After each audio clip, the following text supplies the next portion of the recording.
बातमी नाशिकमधनं आहे। नाशिक महानगरपालिकेमध्ये आज आमदार बच्चू कडू यांनी जबरदस्त आंदोलन केलं। नाशिक महानगरपालिकेचे आयुक्त अभिषेक कृष्णा यांच्यावरती हात उगारत त्यांनी शिवीगाळ सुद्धा केली।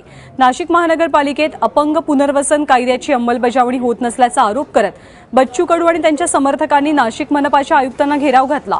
अपंग पुनर्वसन कायदा अंमलबजावणी संदर्भात आमदार बच्चू कडू यांनी नाशिकचे आयुक्त अभिषेक कृष्णा यांची भेट घेतली। मात्र चर्चेदरम्यान गोंधळ सुरू झाला आणि बच्चू कडूंनी आयुक्तांवरती हात उगारला। यावेळी कार्यकर्त्यांनी बच्चू कडूंना रोखल्यामुळे खरतर पुढचा वाद टळला। या घटनेनंतर बच्चू कडू स्वतः पोलीस स्थानकात हजर झाले आणि त्यांना अटक करण्यात आली।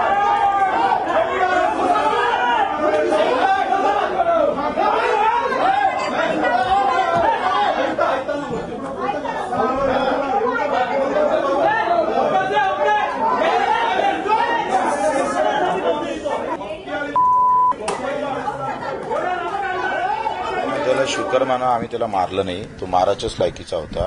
ते कृष्ण नाही, ते कंस आहे। पुरं 3% अपंगाचा मागील वर्षापासून खर्च नाही आहे। इथं तुम्ही महानगरपालिकेत आले, इथं रॅम्प नाही आहे, कायदा 95च आहे आणि कारवाई होत नाही। कायदा लोक इथं बसून जर तुळत असेल, पगार घेऊन तुळत असेल तर मारणारच। आज वाचला, उद्या जर अजून कारवाई झाल्यानंतर पुन्हा मारायला येऊ।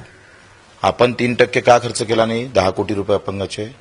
मी 2014 पासून पत्र देतोय, 5 पत्र दिले, उत्तरच नाही आहे।